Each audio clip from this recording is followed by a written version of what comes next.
Welcome to Morning Infusion with Dr. V, where we are intentional about connecting you with leaders that have overcome so that you know that the possibilities are endless. It's Dr. V here, where our coaching program teaches nurses to work from their computers, making money and owning their own time.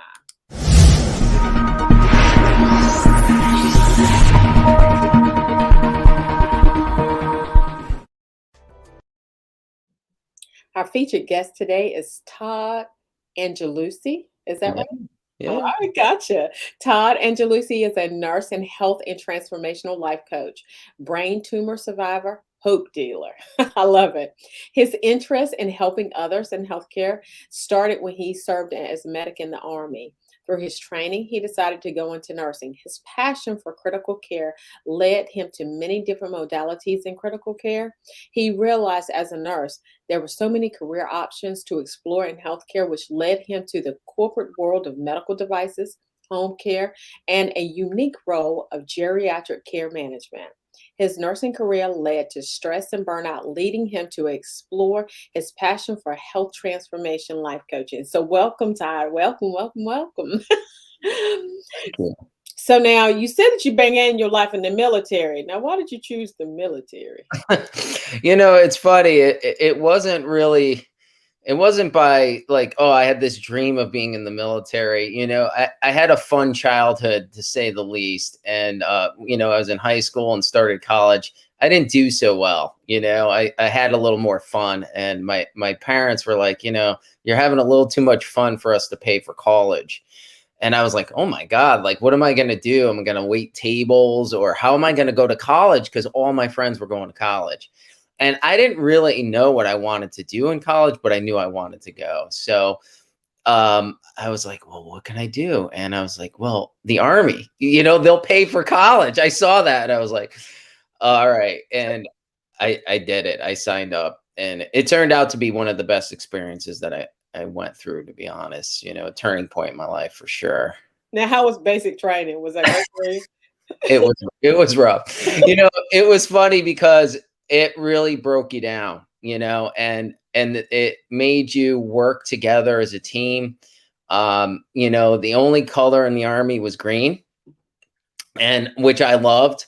And we just you learn so much about yourself, and it forced you to do really hard things. And I was proud of that accomplishment. I've crawled in the mud, faced some tough stuff, cold foxholes, and What's a it cold foxhole? it's below freezing. And you dug a hole and you're sleeping in that. Oh, wow. Okay, okay, all right. And you're like, oh my God. And you're kind of at your stress point, your breaking point. You really see what you're made of and how you react, which is really an interesting phenomenon for sure. I could probably talk a whole session about it, but you learn about yourself, good, bad, and ugly for sure. Gotcha. Now you eventually became a nurse. Now, why nursing? Well, what's interesting is I didn't have this like, oh, I want to be a nurse, but I loved being a medic, and I wanted to be in medicine. I liked kind of that emergency medicine type of thing.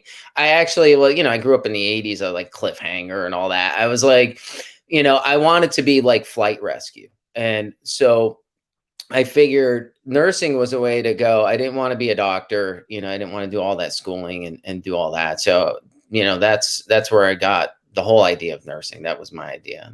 And I just went after it as soon as the military paid, and it was the best thing. I walked out with no loans, which was awesome. It's interesting because when you're in emergency nursing, like you're attracted to that drama, that trauma, all of that. You're attracted to that. I say we're attracted to it like a flea is attracted to a dog, right? Like we love it, right? And I loved it for years as well because I was an emergency department nurse.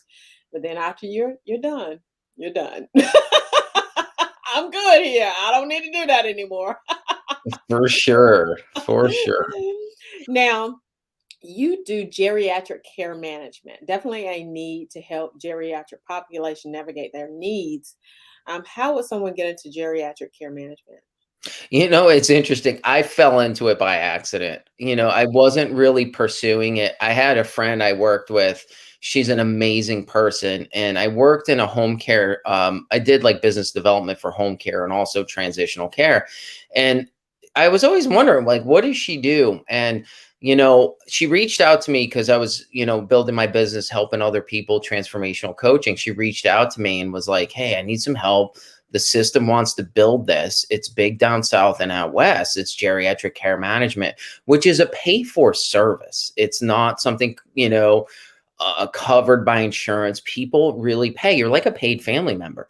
You're managing people in the community, whether they have family that are, on the other side of the country, out of the country, or they don't have any family at all. You're managing the care. You're not physically doing the care. You're quarterbacking it. You're dealing with people with dementia that may not have anybody, but it's a pay for service. It's really unique. You often find people start their own business with it. You kind of see the term patient advocate and things like that. And a lot of physicians and practitioners, like when I would go into appointments or clients, are like, oh my God, this is great that you're here. It really helps the healthcare system and helps people. I'll go into the ER if one of the clients went in there, talk to the physicians. It's really kind of a nice role for sure.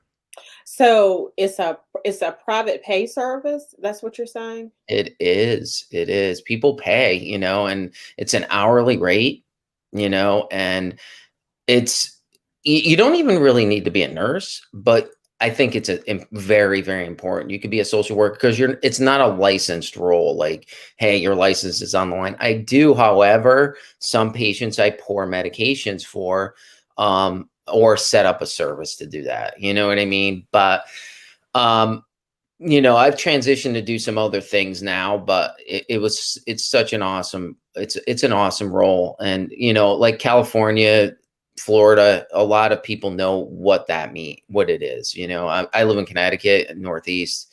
It's becoming popular for sure. Yeah, it's definitely a need because a lot of times, and I just see this all the time, there's such a lag between the hospital, you getting your doctor's appointment and understanding just navigating the whole healthcare system because sometimes it can be rough. I mean, even me, whenever I try to navigate the healthcare system for my own health, I mean, it can be a beast, right? Because it is, you know, trying to make sure like my son was younger. um he had to have two surgeries and they were going to do them separately and I was like, that's not what we're going to do. But somebody who did not have that knowledge, right, they would have been like, well, okay, he had this surgery on this day, he had that surgery on that day, but I know the risk and of putting my son under twice, right? So that's not what we're going to do. And so I was like, we need to coordinate this, and they coordinated, and then it worked out well. Now, prior to COVID, your mom passed away unexpectedly. Now, what were some of your epiphanies that you had as a result of her passing, and what were some of the things that you did as a result of it? It was interesting. It was a combination. It was the geriatric care management role and my mom passing. Like, I started working with some people that, I worked with some dementia people, clients for sure. And also some people that just needed help. They didn't know how to navigate the system. They needed some coaching and guidance. But then my mom passed away, and she passed away at 75. It was unexpected. She didn't have, she had some minor things she was always going to the doctor for. But I realized because she retired when she was 70, okay, died at 75. Wow. I realized like how life is short, and clients would tell me this, like, I've worked my whole life super hard. I've done this, CFOs, all kinds of stuff. And, this is what I got. I got Parkinson's. I got this, I got that. And I'm not even enjoying it. And so I made a decision. I said, and people are getting dementia early, which is really scary. Some people in their 50s, some memory issues, all that. And it really started to get to me, not in a bad way, but in an eye-opening way. Like, what am I doing? I'm part of this mass of people grinding it out. And like, there's this later time, and what I did was I said, my kid's older. He's adulting, which is awesome. And, I'm like, okay, I don't have to wait 10 years. People are like, when the kids grow up or when somebody's off to college. I decided to buy a lake house and live on a lake. And I was just like, I'm going to live my life now because I don't know what tomorrow will bring for sure. And none of us really do, but people don't think about it daily that they're going to die or have some issue for sure. And that's one of the things that, I'm very intentional. I had because we don't talk about it, right? We don't talk about death. We don't talk about the fact that tomorrow may be our last day. And, I was talking with one of my colleagues about COVID and what happened at the beginning of COVID. I went out and my husband and I, we got wills, right? But the reality was that we did not get like a durable power of attorney. Like we didn't do those things that, you know, would make us comfortable at the end of the day, right? And I see so many people coming to the emergency department and they are DNR DNIs, and then their family comes in, their family says do everything. And, and so what do, right? What do you do in those moments? Because, they're not comfortable with your decision. And none of us are getting out of here alive, not one of us. And so we need to think about it and pace it like tomorrow is our last day, right? Go, go, go, go for that thing that you would do whether anybody paid you or not. It's huge, huge, huge. So I love that. So now you lost vision in one of your eyes. What did you think it was at the time? It was funny. I was with a client, and part of the eye, it went blurry. It was kind of freaky for sure. It was like I was like, all right, we're in COVID, got the masks. Maybe I'm not drinking enough. And I walked around, and I was like, oh my god, And it lasted for about 5 minutes, and it went away. But it like stuck in my mind for sure. I was like, I honestly thought maybe I wasn't drinking enough, or and I didn't eat enough or whatever it was for sure. That's what I thought initially. And, I went outside afterwards. I left the client. I called my girlfriend. She's like, you should call the doctor.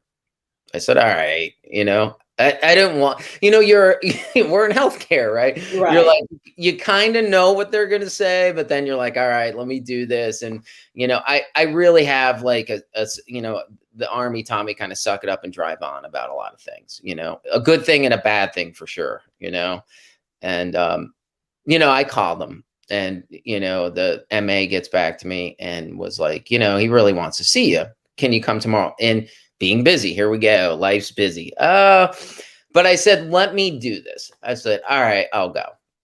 But in the meantime, call the eye doctor.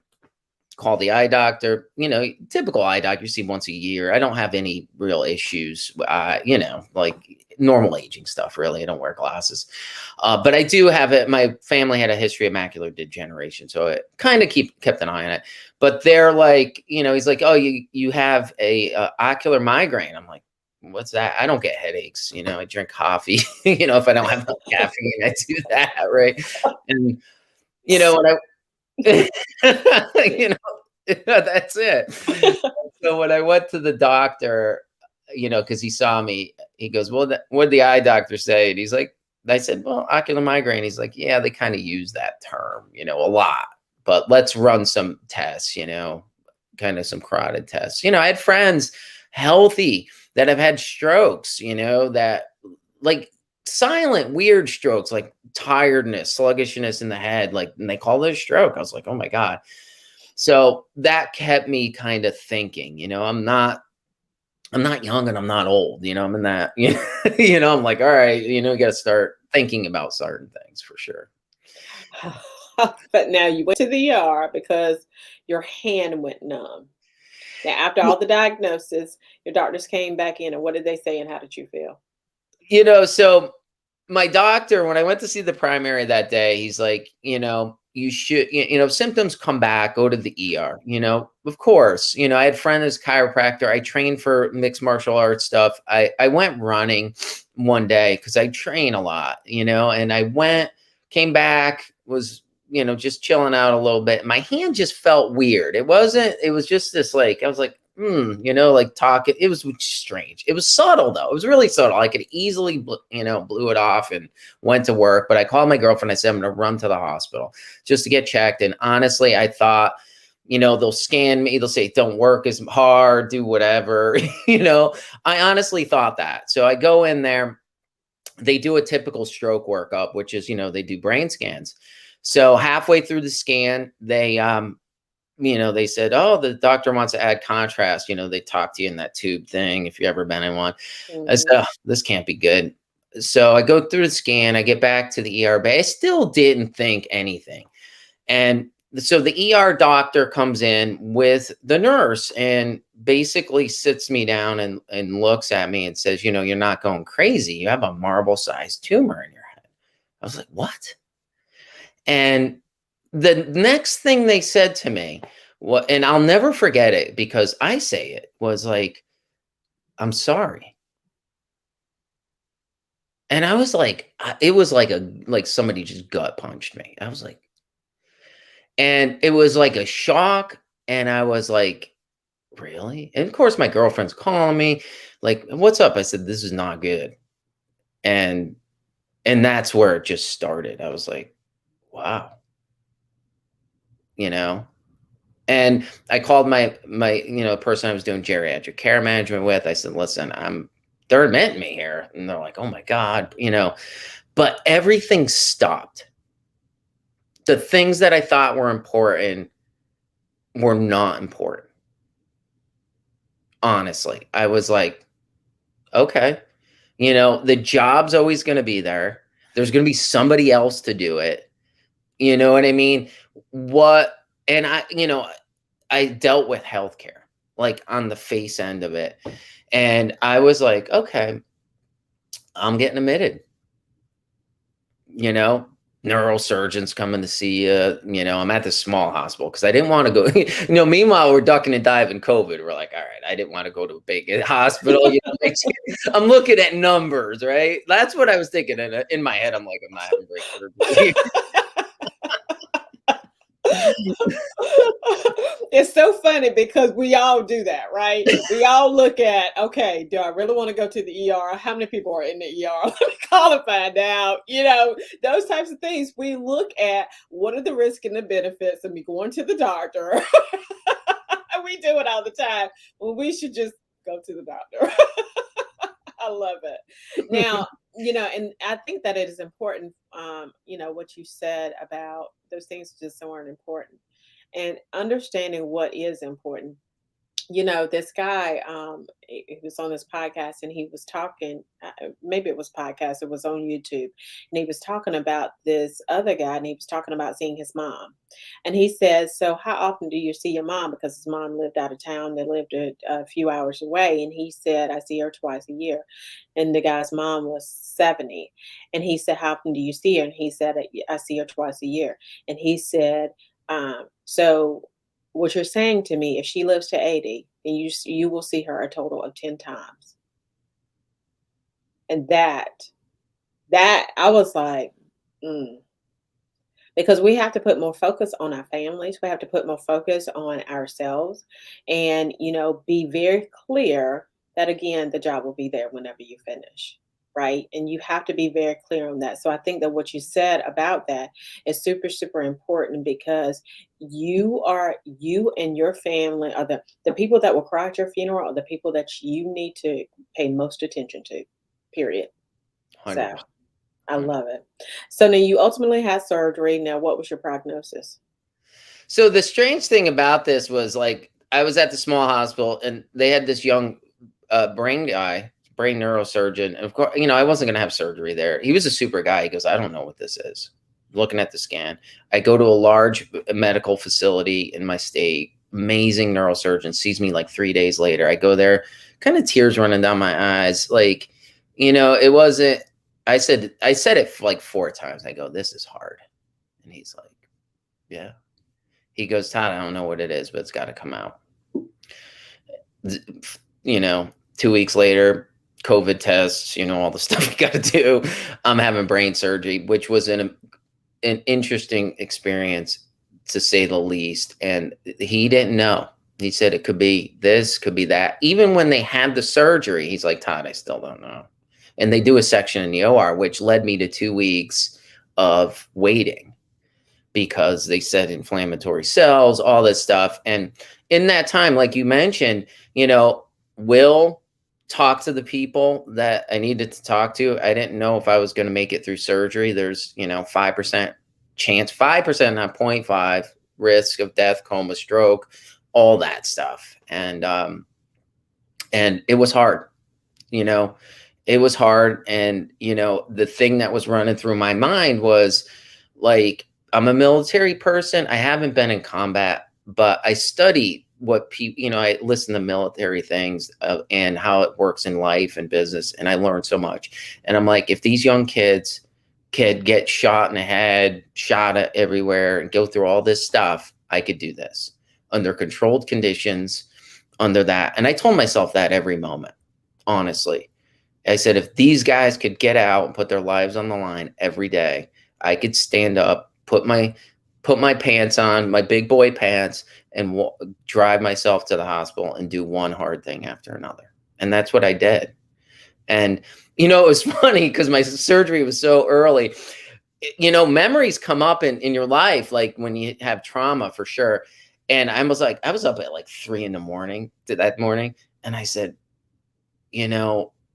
what was harder, boot camp or this? And boot camp was harder. I love it. Honestly, it was harder because I was awake through the boot camp. All I had to do was show up and be like, all right, I'm at the mercy of you guys. That's right. Pray in here. I love it. I love it. I love it. So now you are cancer. Well, it wasn't cancer. It was. It wasn't. I was really lucky. It's not the best tumor. It's not the worst tumor, but it's benign. It could come back. It's something to have to be mindful of, but you're never the same. When you face your mortality, one, face kind of death right there. And also, you're looking at things in a very different way. And somebody was actually doing surgery in the CPU of your body. Like, it's not your hand, it's not your arm, like your leg, it's your brain. And you're like, well, what is up now? Like, you question a lot of things because you don't know. I love it. A CPU of your body. It definitely is your CPU for sure. So now you said that nurses are always going through crisis, and there are many times they are cruel to each other. Why do you think that this is the case, and what are some tactics to improve the culture? Yeah, I learned this, working, a lot of my friends and clients too are nurses. And I learned this through the brain tumor experience. Like, people, like, it's about ourselves and our health and taking care of ourselves. And a lot of people are confused about it. And nurses too, like, this was traumatic. It helped me to understand trauma a little more. And I started to see it in nurses, and I started to see it in myself and some of my friends that were in the ICU, especially during COVID. It's like battlefield stress for them, right? So I feel that there's a trauma that nurses go through, even back in the day when I was in the ICU. Like, we're eating donuts and doing stuff around people that are dying, right? And we're just like numb to it because we've been in it for so long. And I think that affects our mentality.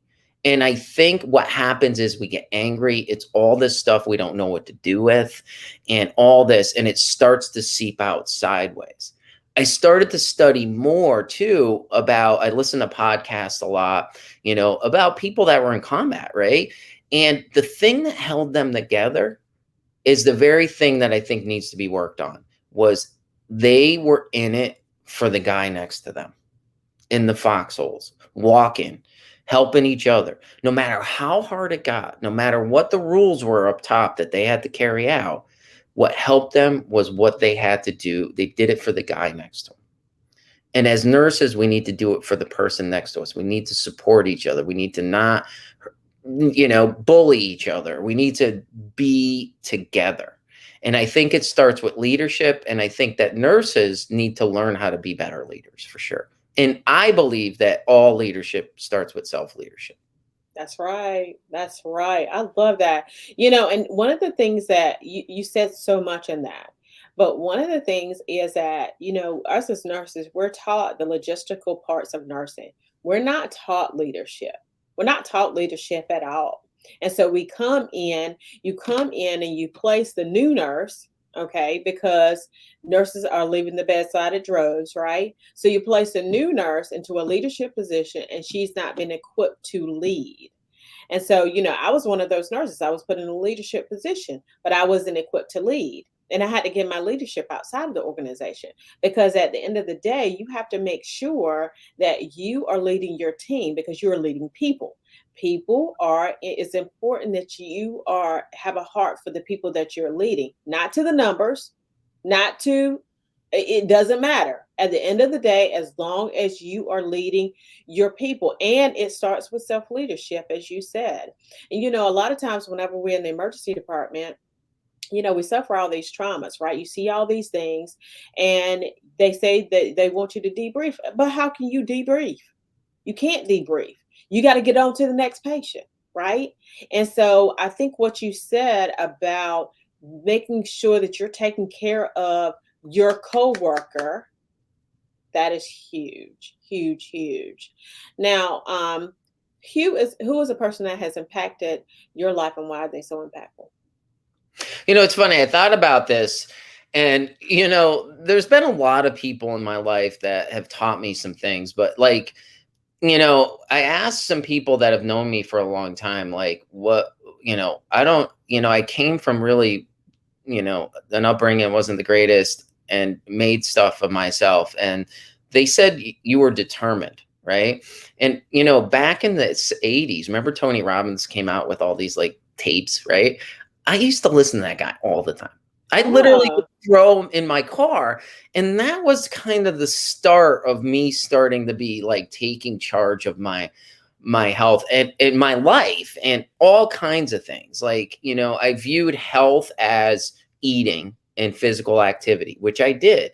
I really spent a lot of time on the mental stuff. Don't get me wrong. I spent a ton of time on it, but I didn't look at stress and trauma. And so he was one. And then as I kind of move forward, I always look at personal development. I really like this guy, Jocko Willink. He's an ex-Navy SEAL. He commanded troops in Ramadi, and he created a book called Extreme Ownership: How Leaders, adapt, these principles he's learned in war, because he feels that war is life amplified, which I so get now. And I started to listen to him, and the stuff that I've learned through that. He wrote children's books now. He writes children's books too, which is amazing for kids and all kinds of stuff.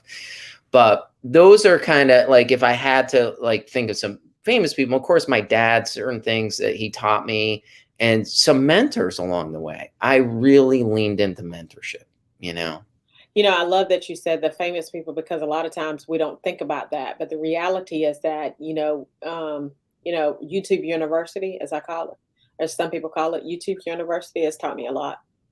And Yeah. so you want to make sure that, there are people that are in spaces. You're some of the people you hang out with the most. And if you hang out with some people that are on YouTube a lot, then you can learn a lot. So I love it.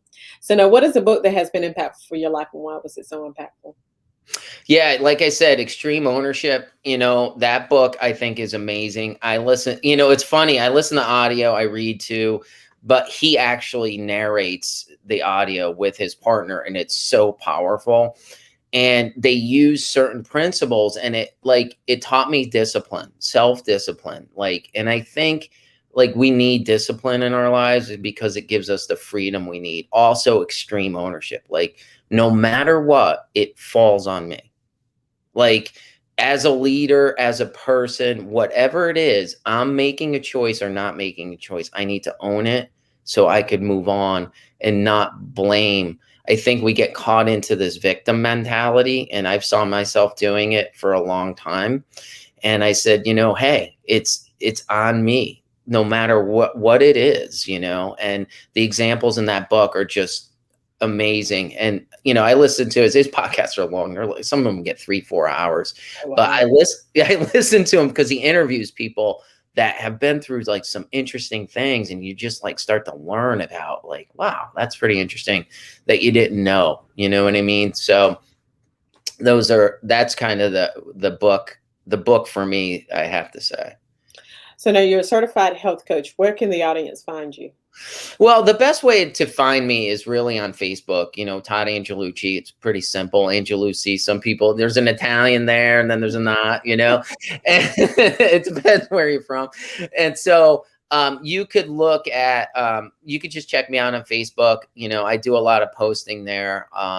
And Facebook Messenger, if people want to reach out. I'm really passionate about helping people like look at some of the issues they have and what's been holding them back, and really look at this. Like the brain tumor is a gift. It showed me something. It showed me a lot for sure about what I needed to move forward with, and things I needed to change. All this perceived bad stuff is there to serve for sure. I love it. I love it. Nothing happens to you, it happens for you. Happens for So now we will be starting another cohort. Thank you, first of all, for showing up. That you had, it's been a wonderful, wonderful time talking to you. We will be starting another cohort of VP Nursing Business Academy in October. It is a 6-month comprehensive program that leads nurses and coaches to working from their computers anywhere around the world, making money and owning their own time. If this interests you, we can jump on a call so that you're able to gain clarity on how to create multiple streams of income. You can sign up at V as in Victor, P as in Paul, nursing.com. I ask that you like and share this podcast. And just know that Morning Infusion with Dr. V is where we are intentional about connecting you with leaders such as Todd that have overcome, so that you know that the possibilities are endless. You guys have a phenomenal rest of your day.